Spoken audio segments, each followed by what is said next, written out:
So, if you are a regular listener of the CTO studio, then you know that we have been discussing needs lately. And if you are a forum member in our 7 CTOs community, you will find yourself in our leadership trimester. And this last few months, we've been looking at intention, like the different ways we can be intentional in our leadership.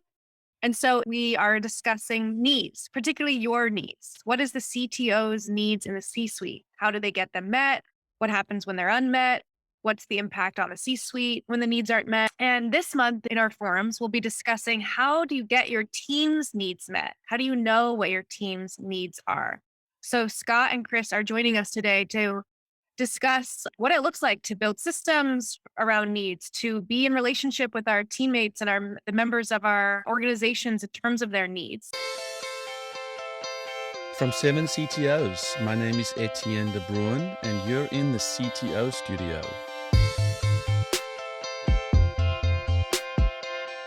7 CTOs is a global collective of CTOs helping each other become world-class leaders through our peer groups that meet once a month, as well as one-on-one coaching and mentorship. We carefully assemble our forums with 7 like-minded people who are at similar and adjacent stages with their companies. They help each other solve challenges unique to technical leadership roles. Each forum gets assigned an executive coach who leads conversations of emotional support and growth, as well as holds space for difficult conversations we need to have sometimes. Check out 7ctos.com and apply today. Mention CTO Studio and get a free strategy session with yours truly. And I truly look forward to hearing from you.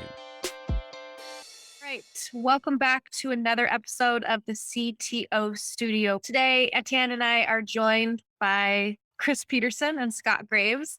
Yeah, my name is Chris Peterson. I'm the CTO of Scientist.com, a marketplace for pharmaceutical services here in San Diego, California. Hi, I'm Scott Graves of Scale Tech Consulting. I'm a longtime CTO, and what I'm doing these days is helping people increase the size of their development teams and make them much better. Just in terms of a first thought, I'm curious, Chris and Scott, like what's the initial reaction when I start talking about team needs in the C-suite? When you talk about needs, it makes me think about what are the duties of a CTO? What do we owe the various people that we work with? Of course, we have a fiduciary duty to our employers, but we also have a duty of care for our team. It's important that we accept responsibility for whether or not the teams that we run are fun to work on, are advancing the careers of our team members, and that they have psychological safety on the job.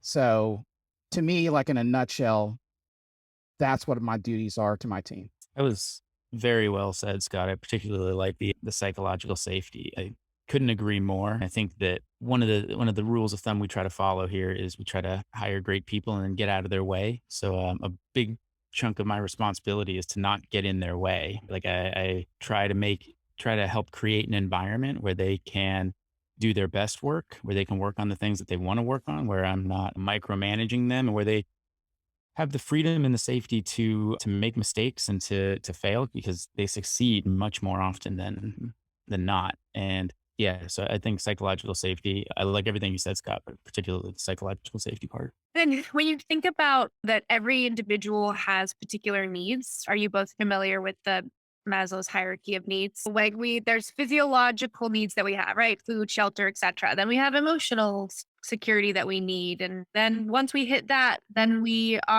can then suddenly work on love and belonging and self-esteem and self-actualization. So in the last month, the content Etienne and I wrote or talked about was what do we get when we think about the individual's needs in the C-suite through this lens, right? Through the idea of, hey, you actually can't create love and belonging until you have some emotional security. I'd love to hear how you both have established any of those inside of your teams. Like, how does it go to create emotional safety inside of your team or an organization, or love and belonging? What does it look like? And you could talk about all of them or both or none, but just give us some insight into how you actually acknowledge needs inside of your organization. It's a great question. I think it's a very both natural and challenging at the same time, especially over the pandemic. So I don't have any sort of secret or any sort of silver bullet for it, but I do like to start every meeting that I have with 2 or 3 or 5 minutes to chit chat, kind of like we started this podcast. We talked for a little bit. Everybody got a little bit comfortable and we told a couple of stories. You kind of file those stories away and you ask about them next time, or you bring them up in the future, or you ask about someone's mom or their brother or their significant other, and you file those things away and you make sure to ask about them again. Not because it's a strategy, but because you're actually interested. And I think that devoting the first 5 minutes of every meeting to stuff like that is very valuable, particularly through the pandemic when you could ask about people's health and make sure everybody was still safe and that sort of thing. The only other thing that I would like to do is I try to end every single conversation with people on my team with, what can I do for you? What do you need from me? What information can I provide? Even to the point where sometimes it's awkward, right? Like we have a 5 minute conversation and I called for a very specific need. I still end those with, what can I do for you? Is there anything that you need? And usually it's a no, but occasionally you get a yes. And I think it's valuable enough to overcome the awkwardness. So one of the things I heard in what you shared was that you cultivate relationship as a way to acknowledge needs. It is a much more succinct way of saying it. Yeah. Scott, what about you? Brittany, that's a very broad question. And when it comes to managing your teams and getting the productivity out of them that they can, like maximizing their productivity and maximizing the joy that they experience in the workplace, in one sense, you can think of it as it's your only job, right? Because as CTOs, and most of us come from an engineering background, a lot of us think about managing the teams and like creating the processes that create safety and security as like an engineering task. I'm going to implement a process, or I'm going to, I don't know, issue a memo. But in reality, that's not how it works. It's more like, it's less like being an engineer and more like being a gardener. What you need to do is you need to prepare the environment. And once you prepared the environment, then those systems will like grow up themselves. Every team is different, and every group that collaborates together is going to find their own groove and their own like comfortable way of working. And your job is to foster that. To get a little bit more specific on just one topic there, let's just talk about physical safety and security. Now you might think that, wow, it's not exactly like there are bombs going off and fights breaking out in the middle of the office. That's not exactly what I mean by physical safety. Let me give you one example. I was working in an office one time and some termites were in the ceiling, and like detritus was like falling on this man's desk. And it just wasn't a priority for office management.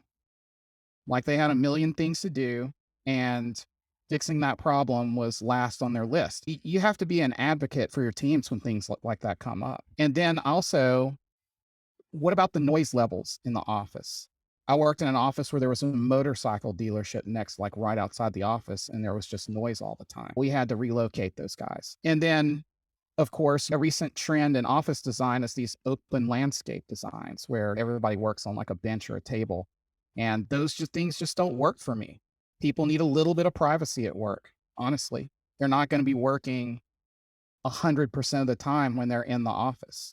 So if you make it a norm that the people who work in the office are entitled to a bit of privacy, and they're not expected to just be grinding for 8 hours without, looking up from their keyboard, then you create an environment where you're telling the people that your people that they matter and that they're important and they're not just a unit of production. So the physical spaces that people work in, how quickly you respond to their needs, whatever comes up in the office that might be bothering them, that communicates to them that you care about them and that their physical safety is important. Yeah, I love that you said that, Scott. I was thinking, especially as we were all migrating to work from home, the whole disparity became clear around people in more affluent neighborhoods who had Wi-Fi and people who maybe were commuting to the sexy downtown co-working space, but actually lived out in the boondocks or had a terrible neighborhood or environment, all that stuff got exposed, right? Because now you had your employees phoning in from bad Wi-Fi spots or just disappearing from meetings. And so I love that the consideration of physical safety is something that has been pushed to the forefront.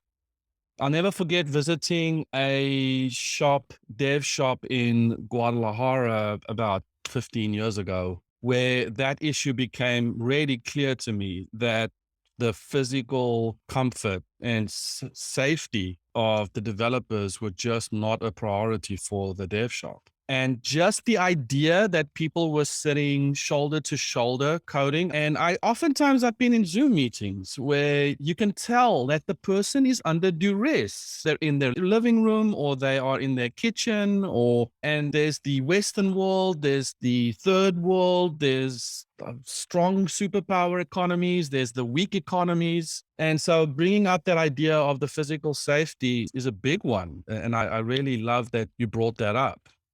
Well, you're right, and thank you for expanding it to this new remote world that we all will be working in for quite some time. You're right, you can no longer have as much control over the physical safety of your staff as you once had. For example, I was on a call today with a colleague who has a team in Ukraine, and we had a typhoon not long ago in the Philippines, which badly affected a number of our employees.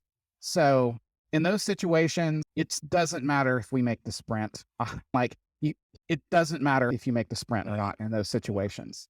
So I was CTOing a company 2 or 3 years ago who had a significant workforce in Belarus. And when the whole political upheaval happened there, boy, those developers were gone. They were protesting in the streets. And I am reporting back to my C-suite, hey, my developers are executing the democratic right to protest in the street. The sprint is not a priority right now. Do you understand that? And it happened so fast that contingency was impossible, really. We couldn't really plan for it. But that, as well as currently in a situation where I'm working with a team where, the one developer's dad is basically in hospice and he's basically at the end of his journey, and talk about all the things that affect people's physical safety and their safe and just their being. It's really an opportunity for us as leaders and as CTOs to care deeply about our teams and where they're at and what they need. But that stands in such contrast to that pressure when we think business objectives and OKRs and the next deliverables and the pressure of the investor or the M&A. I find that I'm often in either of those worlds, and very seldomly can I actually just be in both of those worlds in my mind.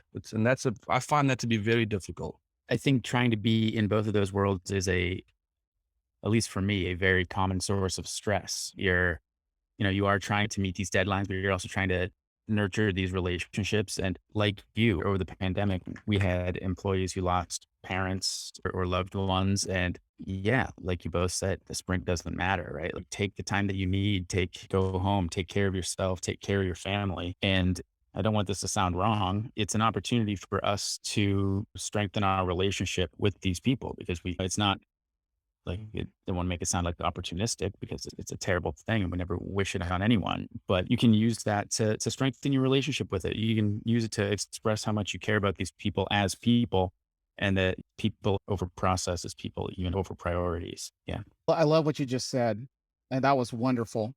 And I just want to highlight and tie this back to the idea that I spoke about a little bit earlier about your duties, right?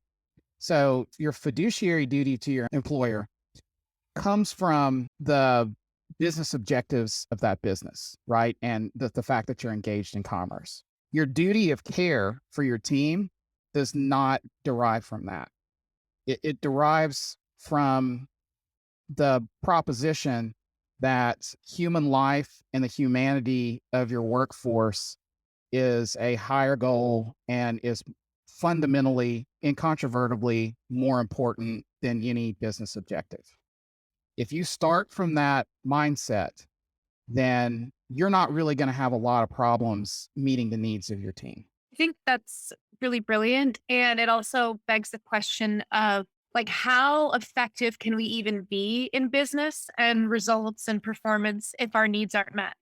So if we just skip that whole part, then we just have a lot of cogs in a system, not actually fully living into their potential as a cog. But if we relate to someone as human and that humans have needs, we actually have to produce something different in our relationship to create the result that we want. Yeah. Go ahead, Scott. Yeah, I totally agree. The businesses that we work for and the technologies that we create as, professional technologists, none of that springs up like fully formed. You can't just take the run book of your processes and expect software to come out. It is people that make software. It's people that make software. That's just the reality. And if you take care of those people, then the business will thrive. And if the business thrives at the expense of the people, and there are businesses like that, of course, worker exploitation is not something that is unique to technology. But if the business is thriving despite the quality of life of the worker, then I think you have a duty to not work in that business. You could, if you're working in an ethical business, the basic expectation is that the people will be taken care of. And if the people are taken care of, then the business will thrive. It all connects together. I think that's very well said. I know that a lot of us in the CTO group started our careers building software and building products. And at some point speaking for myself, I know at some point I transitioned out of that. I no longer build the product. I now build the team that builds the product. And my job is to build that team. And I think that's another way of saying what Scott just said, right? Like we need to focus on making sure that team is healthy and happy and functioning. And that's where I want to, and I hope I spend most of my time so that they can then go and build the product. Wonderful point, Chris. I think that one of the when it comes to the needs of your team and the health of your team, I think one of the thorniest things that we have to navigate as CTOs is when the needs of the business come into conflict with the needs of your team. For example, back in the 90s, it was a normal thing to go on death marches. Have you ever been on a death march as a programmer where you had to ship and just I have 100-hour weeks? So in that situation, being a good leader and being a good CTO means protecting your team and not allowing that kind of nonsense, even if it means there are consequences for you from your boss or other areas of the business. If you're not ready to show up and demonstrate that type of character, then you don't need to be in a leadership role. Yeah, I think that's absolutely true. Yeah, it was the late 90s going on those death marches. That was a bad time. I wonder how common that still is. Probably is in some places. I think that the challenge is that I was in a fully remote company. I was a CTO there for a while, and one small gesture they made was because they were fully remote, the all hands was very important to them. So they did a monthly all hands, and that was like 60 people around the globe. And what they did was they would not pick the same time every time to suit, for instance, North America or where the HQ was. And it was very interesting as a C-suite to wake up at 2 a.m. or 4 a.m. or 3 p.m, whenever, to actually consider the needs, but then to empathically and collectively all suffer the consequences of living on a globe. And the team not feeling like I'm always the one who has to wake up at 3 a.m, but wow, my CEO woke up at 2 a.m. or stayed awake until 4 a.m, and then wasn't just hi and goodbye, let's do it quickly. But Chris said, I was actually really touched by this, but even if it was 3 a.m. for the CEO, he would do the banter. He would show up awake, alert, and completely present with the team in a way that I think really demonstrated that he understood their needs to be respected for what they were doing as well. And I'm talking, if you were the QA in the Philippines, and I mean that with the greatest respect, sometimes we think, oh, it's over there and they just have to get with the program. But the egalitarian approach in that remote first company, and I think this was even before the pandemic. It was really amazing to see, and it fostered quite a impetus with the C-suite to always ask ourselves, if this is what we're doing for time zones, what's happening with work environment, what's happening with the families, what's happening with dial-up and all that kind of stuff. So I guess the point I was dropping in there was just it's one thing to have, yes, an obvious force of evil against an obvious force of good with the examples we mentioned, but there's so many subtleties where we just miss out on the opportunity to actually be open to what our teams need, not to mention our own needs. That brings me to, I think, a really interesting question. Is we all can assume that there are certain needs that everyone has, right? Their work environment, physical safety, the materials or platforms to do their work, all of that. But when you think about your actual experience, and Chris, I love the way you talked about it used to be product and process that you were in charge of, right? And now it's actually teams and people.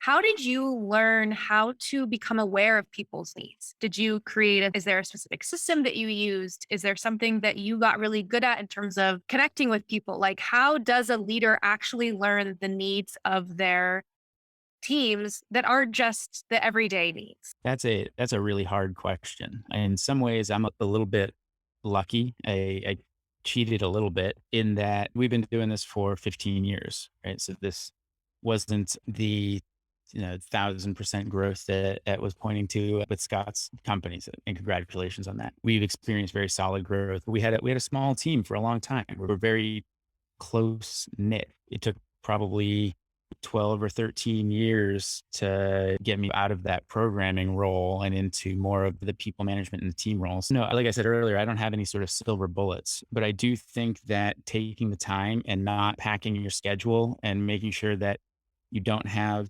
someplace to be right at the end of the either one-on-one, that's a little, like, maybe a little tip that can go a long way. Is you need to make sure that you have that time so that when you ask if somebody needs something, if they say yes, you don't just run off the phone. You need to be able to sit there and listen to it, and then you need to be able to act on it. So yeah, I think not packing your schedule. I think setting aside time, giving yourself space to have that friendly banter at the beginning of the meeting, and allowing yourself to think of that as work and not, oh, this is us just wasting time. You're not wasting time. You're developing relationships. You're working within. You're developing your relationships with your team. So yeah, and then no silver bullets. All of it is time consuming. All of it, but it's great. It's also like the best part of the job. Yeah, I guess those are most of the tips that I have. You said one earlier that I think is really powerful, that is incredibly obvious, but you also told us that you literally ask people, what do you need? And then I think the bonus is then ahead of time knowing that you're going to create space for whatever they say. Yeah, I think I hope that's the case for my team. I hope a repetition is probably powerful in this regard. I've never told my team that I'm going to ask this at the end of every call, but I do ask it at the end of every call. So I'm sure people aren't surprised when they hear me ask. And people do occasionally take me up on it, which is exactly the point. That's why we do it. Yeah. Scott, before you answer the question, this actually speaks to something Etienne and I talked about last time we were talking about like our specific needs. Do you think people don't always answer because it means something about them if they have needs? Were you asking me, Brittany? Either of you. I noticed I want to take a divergent from my first question because I think what Chris said was really interesting, and whoever wants to answer. Definitely. There are lots of things that people on your team are probably not going to talk to you directly about. So what that means is that you have to be observant. For example, I had one employee who was falling asleep at his desk every day and not performing the way he normally did. And it turned out, after we were able to have some very frank discussions, that he had an opioid addiction that he picked up through an injury that he had. And so I told him, like, you don't need to push yourself like that. If you have this addiction, let's just take the time that you need to get clean, and then we'll move forward from there. And that worked. So that one was pretty obvious, but you're going to see other small patterns, and even you can even do this remotely. If you're reviewing check-ins periodically, which is something that I do, maybe the code quality is going down. Maybe the check-ins aren't as frequent, or maybe they're happening at 3 in the morning. You got to keep your ear to the ground on stuff like that, because that can indicate that there's some kind of problem in the employee's life, and maybe they need it. Maybe they need to take a few days off. Yeah, I agree. Being observant it's one of those hard skills, or it's one of the things that you just have to get good at. I think Brittany, to your original question, I think you're both absolutely right. There are things that people aren't going to talk to you about, and people will schedule a meeting to talk to you about, because I think people worry that, oh, I'm going to schedule a meeting to talk about this. I'm going to be, seen as a complainer, or this is making too much of something that's really little, which is, I think, one reason that one-on-ones are really important. Having these standing meetings with as many people as you can, right? Very frequent one-on-ones with direct reports, and then skip level one-on-ones with everybody else on the team at a less frequent level. Having that standing meeting, people are more likely to bring up those things because they didn't have to schedule a meeting to talk about it. It doesn't mean that they've made something out of what was nothing, which it's never nothing. But I think people feel like by scheduling a meeting, they're making a bigger deal out of something. So having those standing meetings, I think, is a very helpful tool. And this is super general, but if you had to say, do you think that there's a stigma around having needs? Do you think that there's a particular way we view people who are very clear, hey, here's what my needs are, and this is what I need to operate? Or do you think that's actually is part of the culture we've created in organizations where it's powerful to say that? Any comments or thoughts on that? Yeah, I have some thoughts on that for sure. Yeah, at least when I was coming up as a young programmer, and I still think there is plenty of this around, you want to feel like you're secure in your job. A lot of people will put on the aspect that they're low maintenance, they never cause any problems, they get their work done on time, and that means that there's not going to be any trouble at work. That sort of way of thinking about work, I think, does come from like schedules and like performance reviews and things like that. So what I think you can do to combat that and make people much more forthcoming about what their needs are is to create an environment, and maybe even actually use these words and say, your job is only part of your life. And this is not the type of company that wrecks people's lives so that they're productive at work. And that another thing that I tell my staff is that you're not a machine that's just like a unit of production, and your production will be consistent all of the time. It's an expectation that your productivity and your performance will vary over time depending on circumstances.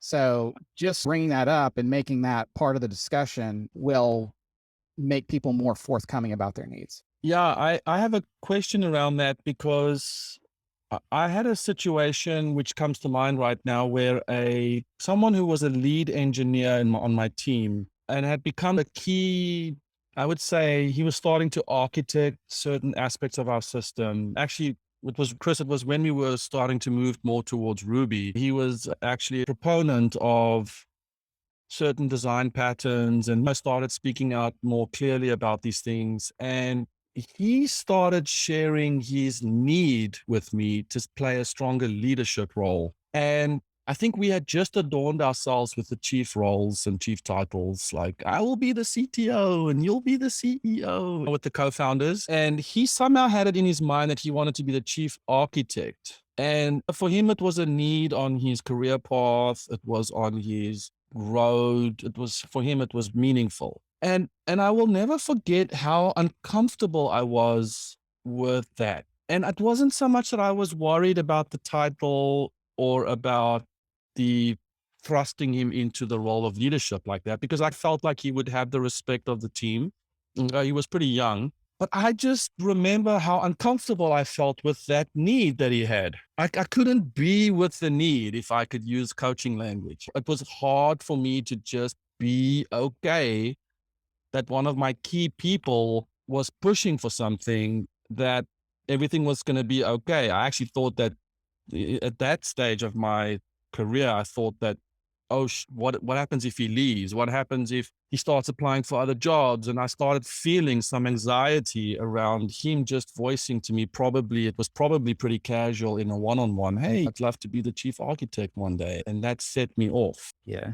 I can understand that reaction. I think when you tell us that example, the first thing that comes to my mind is maybe separating out wants and needs, right? Like I would not consider a title to be a need, at least not in the way that we've been talking about them, right? Needing to move into a leadership position, that might be something that I would consider more of a psychological need. But a title is just words on paper, and I think somebody can move in that direction, and you can fulfill their sort of psychological need and their need to progress in their career without getting at a specific title. Yeah. But then am I going to put him down and say, let me explain the difference between needs and wants? And Yeah, tactically, I don't know how much that helps you, but yeah, I might actually consider doing that. I probably wouldn't use I'm probably condescending to say what you're calling a need is actually a want, but I probably would go back with title is words on paper, and let's move in this direction. Let's make sure your career is pointed in the right direction and that you're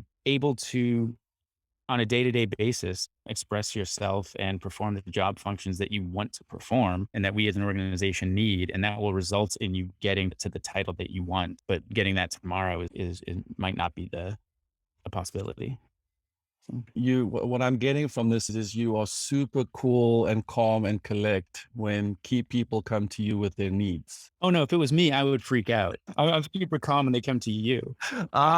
Okay. Got it. Yeah, that's a interesting anecdote that you brought up there, and it highlights one of the important or key needs that all employees have, which is to understand how their job is going to advance their career and ultimately be as beneficial for them as it is for the company. And I find that one of the most powerful tools for that is written professional development plan. And I think that every person on your team should have a written professional development plan. And when I say that, I don't mean that you write it and you give it to them. That is a negotiation. They talk about what their aspirations are, and you talk about what opportunities the company has for them to meet their goals. And then you write that down and you work that plan together. So negotiating ahead of time is a great way to make sure that you stay ahead of people's needs. Yeah, I'm hearing that, Scott, but I'm still struggling with how do I show up in a way that helps me be my adult, resourceful self when, take need and then need plus X plus Y plus Z multiplied by the days of the week.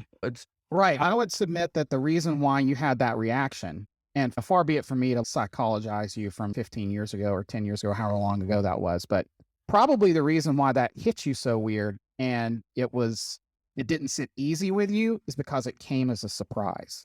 You didn't expect it. This is not a person in your mind that you thought maybe fit in that role, and they started expressing their desire to go into it, and now you have anxiety. Oh my God, can I actually provide this opportunity for them? But if you had negotiated it with them and you had sat down and said, actually, what do you want to get out of this company? They might have said at that time, I want to be an architect or a lead. And then you could have said something like, we don't have those slots for you right now, but as the company expands, let's continue that conversation. Right. Yeah, but there's still a little segment of time between hearing the news and giving an adult response. And I'm talking about that in between where I am rattled, slightly frazzled, yes, caught by surprise. And in that zone, how am I dealing with it? And I think that's where oftentimes I hear someone's needs and I feel an instant weirdness about it. And I just don't know how you guys show up to show, okay, I'm hearing what you're saying.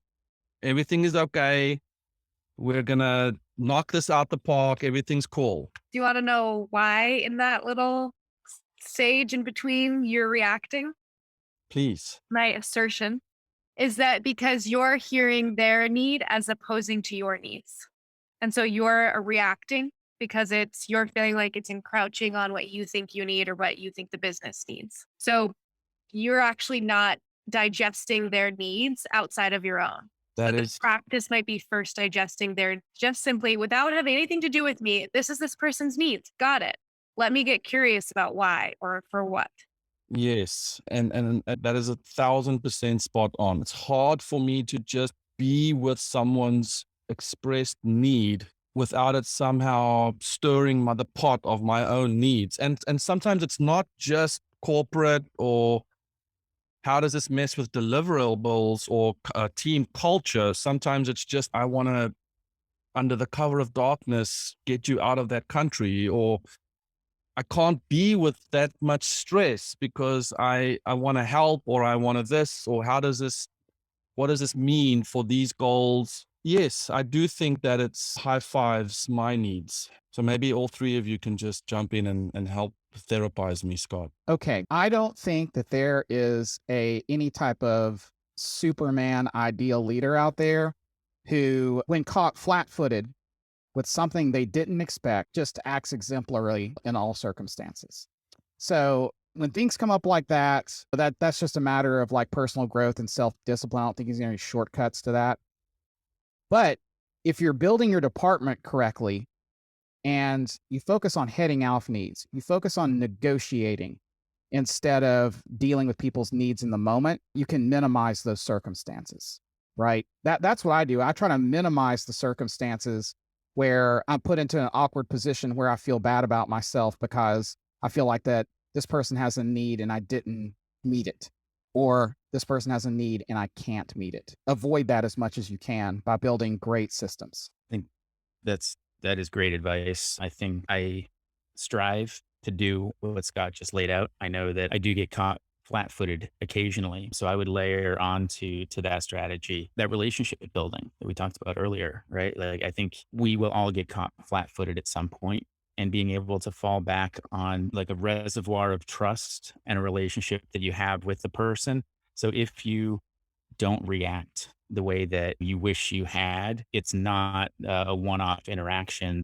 that they're then going to judge you by. It is one interaction of thousands or hundreds or whatever it is. And then they're able to view you in that context. So I think the strategies for not being caught flat-footed that is something we should all work on. And then also in parallel, make sure you have those relationships so that when you do get caught flat-footed, you can fall back on that. And we've all got caught flat-footed at every single one of us. I've had people who I thought were doing great and happy just throw their resignation letter on my desk and then read me about the riot act about what a terrible manager I am. That if you work in this business long enough, that's going to happen to everybody. Just, you have to take it as an opportunity for personal growth, and you have to take it on board. That guy was right. I was being a terrible manager. The outcomes are the most important thing. If your team says that you're a terrible manager, and if your team says that you're not meeting their needs, then that's true. That's not a debatable thing. They're the ones who know that what their needs are. So your opinion about whether or not you're meeting their needs, it does not matter. I'm a big proponent of model leadership, that we model the way we'd like to see our teams act in certain situations or how we want them to show up. How do you feel you both are in your, like, knowing your needs and getting them met in the C suite? How does it go for you? That's a struggle, Brittany, because I came up in that same culture of remember I said, oh, employees often think that their best way to get their needs met is to just show up as like never causing problems. That's doubly true for executives, because buck's supposed to stop with us. We're supposed to be the person with all the answers when it comes to our particular department. And I struggled with that for many years. And I got into two occasions I can think of situations in which were, in retrospect, abusive situations, where I was being taken advantage of by the companies that I worked for. And if that happens, then you're not going to be happy, and that's going to flow down to your teams, and no one's going to be happy. So you do have to give yourself permission to have needs and wants and boundaries. You have to establish effective boundaries for yourself. Yeah, it is an incredibly difficult thing to do. I find there's this sort of strange asymmetry in my head, in that I really am not good at and don't like to express my needs to the C-suite. Yet simultaneously, I very much like it when they express their needs to me, clearly, so that I can help. And I realize that I should be doing that as well. And I guess that's a area of personal growth, or an opportunity for personal growth, being able to more clearly express my needs. Because I do very much enjoy it, or not enjoy it. I appreciate when people are able to clearly express their needs. And then we can resolve them. We can work towards resolving them. Maybe they're not immediately resolvable, but we can move in that direction and it's helpful. So yeah, if you come up with any silver bullets, I'll take them. What do you think is uncomfortable about sharing needs? Both just like what we've been conditioned to believe about sharing them, or for yourself, like what needs are uncomfortable to speak out loud? So usually a CTO job is a pretty high pressure job. You know, like lots of deadlines and lots of not knowing whether or not the thing that you just made is actually going to work and make money for the company. So there is an awkwardness around asking for time off, or I've always had a lot of problems asking for time off. Not wanting to be viewed as an absent leader or a person who you're the one who's supposed to care the most about like the production of the product, and you took too many days off, or you might think but you know what? A lot of times that stuff is completely self-imposed, right? And your unwillingness to express your needs stems from a lack of trust in the people that you work for, or some unrealistic expectation of being some sort of super person CTO. So the best way to combat that is just to have frank and open discussion with your colleagues in the C-suite and find out what their expectations of you really are. Yeah, I agree. I think there's also this sort of like this seductive idea of being indispensable and of feeling like if I know everything that's going on and I am able to fix it, then I'm indispensable. And being indispensable it's, I don't know, feeds your ego. It makes you feel good. It doesn't make you a good leader. So I think that is that's an area where you need to discipline yourself. I need to discipline myself to let go of things. I hear people in my forum talk about letting go of your Legos or letting other people play with your Legos or give away your Legos. I forget. There was some saying. And I think that that's a discipline we all need to, or I need to work on. It's something that you can't be a good leader if you're involved in every single decision. You need the people on your team to make those decisions, to own those decisions, to feel ownership over the product and the result. So yeah, I think being indispensable or feeling like you're indispensable, no one's indispensable, but feeling like it is one of those traps we can fall into and keeps you from expressing what you need. Yeah, and I think it just landed for me a bit, just listening to the two of you express how hard it is to voice your needs to the C-suite, i.e. to your boss. Scott, great example about just time off and I wonder if our direct reports feel that way. For us, it's no, share your needs. I'm here for you. What do you need? What's up? One-on-ones. But then really that environment for them to share their needs does it really exist? Or is it just the system of doing 15 fives or one-on-ones or whatever and thinking that we're going to hear what they need, but then really we don't? Yeah, how much of that is a sort of false sense of security? I think this gets back to we all get caught flat-footed occasionally. We all get caught surprised. Doesn't matter how many times you ask somebody what they need. Sometimes they're not going to be comfortable sharing it, or sometimes they might not even know. It might come to them in cold sweat the night before, and then they wake up and throw the resignation on your desk. Yeah. So I don't know. I don't know the answer to that, but it is definitely possible that we get lulled into a false sense of security. Yeah, I wonder if the two words that come up for me is vulnerability, intentionality. So of course at 7 CTOs, we've been working on being intentional about our relationships, not just upstream, but downstream. And so, yes, setting the intention for the relationship. Listen, I am for this relationship to work. You're my VPE. This is what I need from you. This is what makes me happy. This is how I work. This is my boundary, and sharing that stuff and being intentional about it. And then maybe within that container to be able to then, as Britt said, model the leadership that you want from them by yourself disclosing some of your needs downstream. Is that possible? Oh yeah, absolutely. That's 100% possible. Can you just say that's brilliant one more time so I can clip It's that brilliant. into the... Yeah, it's brilliant, Ed. It really is. And I think if you're going to expect your team to be vulnerable with you and tell you what their needs are when it might be a little embarrassing, then you have to be vulnerable with them and you have to show up as authentic. And that honestly, in my view, is one of the hardest parts of leadership is trusting your teammates on the executive team and your reports that they're good, it's safe. Like it's safe to be vulnerable with each other. That's extremely difficult. And I think is something that you develop over long years of figuring out who you are and what's okay and what you're embarrassed about and not embarrassed about and what's okay. Britt, do you think in our roles as executives, if we model vulnerability to our direct reports, just saying that makes me feel unsafe because I feel like being a leader, we have to lead. I think where we get stuck in our humanity is that when we're in a particular role, there's automatically stories and narratives about who we're supposed to be in that role that conflict with the thing that we're trying to do. And it's all made up. Like, we did not come to this planet and then the CTO is just here. We made it all up about who they should be and how it should go. So ultimately, we're just at the odds of two different things we've made up. And it's choosing which one am I going to be a victim to or not. So if we believe that vulnerability is actually the key to relationship and creating what we need with our team, then yeah, I think it's expected that you're going to have to be uncomfortable to create that level of vulnerability by you being vulnerable. It would be such an odd thing. And I'm sure a lot of people have been in this situation, especially as we started learning more EQ skills and emotional intelligence and bringing that into the workplace. I'm sure there were a lot of leaders that were like, be vulnerable. And were like stone cold. You didn't know anything about them. And we know how that goes. It actually doesn't create safety. So the only way for your team to feel safe in vulnerability is for you to. And the only way for you to is to practice it.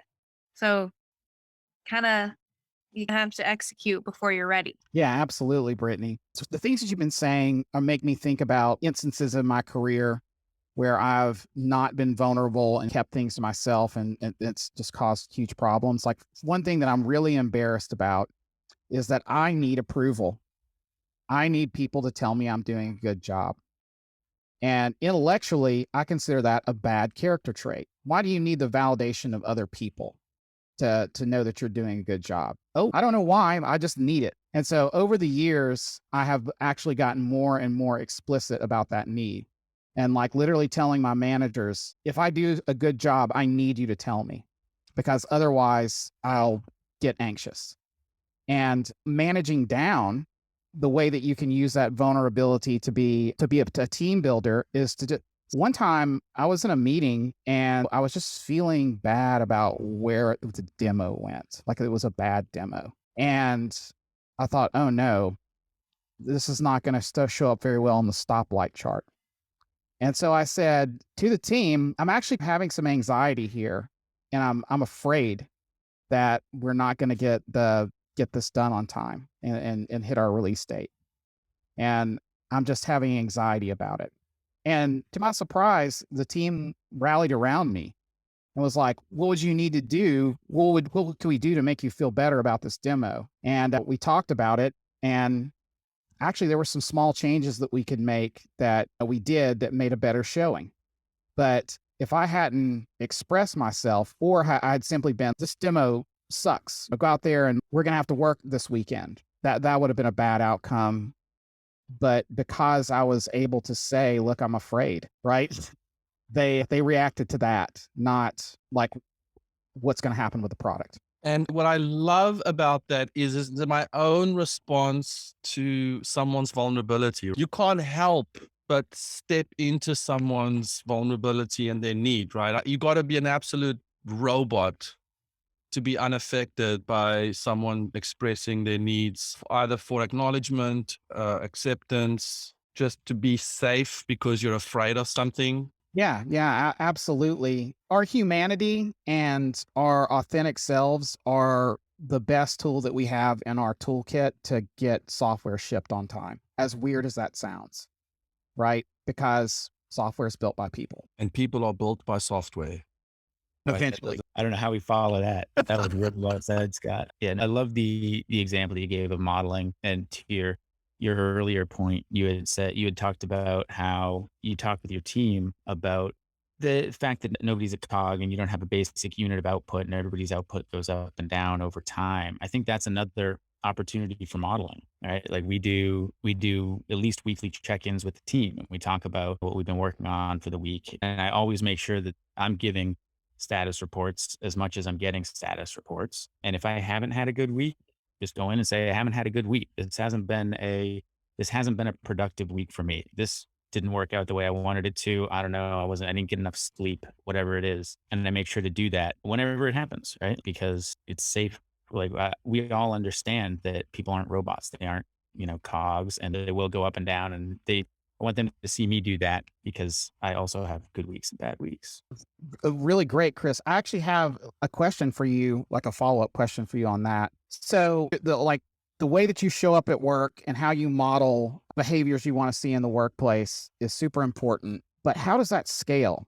Like when you get 2 or 3 layers of management, how do you make sure that every one of those layers and every one of those departments is creating a safe work environment for the people in them? Yeah, that's an excellent question, right? I think the most important, it all starts with hiring and promoting, right? I think you need to promote people that reciprocate that sort of humanity, as you said. You need to promote and reward people who exhibit that humanity at work, who are able to build relationships. I think skip levels are great. I think for checking in with individuals, but also just checking on the health of your organization in general, right? Because this gives you a sort of set time where you can just check in and make sure that people's teams are functioning the way that they want them to function. They don't all have to function in the same way, but each team is going to function the best way that team can function. When that goes awry, that's something that we've luckily been able to avoid at this point. I don't know how you get that back on track other than coaching or maybe mixing the teams up a little bit. But yeah, I think hiring and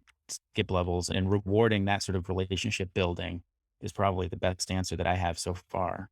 How about you? How have you done it in your organizations? Everything that you mentioned, right? I'm a big fan of skip levels, but if your team is like really large, those are going to be really rare. So there's a limit to their effectiveness because you only have so much time. But there's certain things that you can look at. Like what if one particular team has a lot of turnover? That's something that we should probably investigate. And psychological safety is probably going to be a factor there, honestly, because most people quit bad bosses. When the productivity of a team goes down, don't necessarily assume the answer is because they ran into a hard technical challenge. You need to talk to that manager. And then other tools that I use for larger teams that I find effective, and one that I've already mentioned, is making sure that everyone has a professional development plan. I love artifacts. I love processes that force people to negotiate their wants. Because if you get the wants negotiated, then you know what they are and you're not going to be surprised. I think that is, as usual, very good advice, right?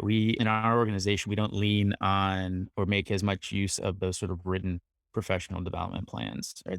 I love the idea. I think there are certain risks. You have to be careful when you're writing them to make sure that the goals are written in such a way that they are robust over time, even when the goals of the organization may change. And that could definitely be done.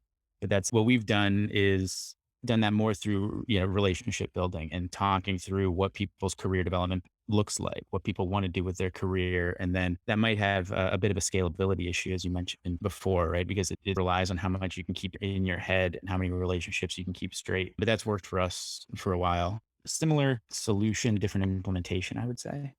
Yeah.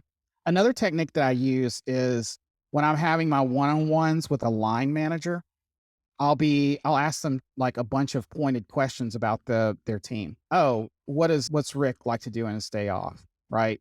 Or how's this person doing? I'll ask them like personal details about people on the team.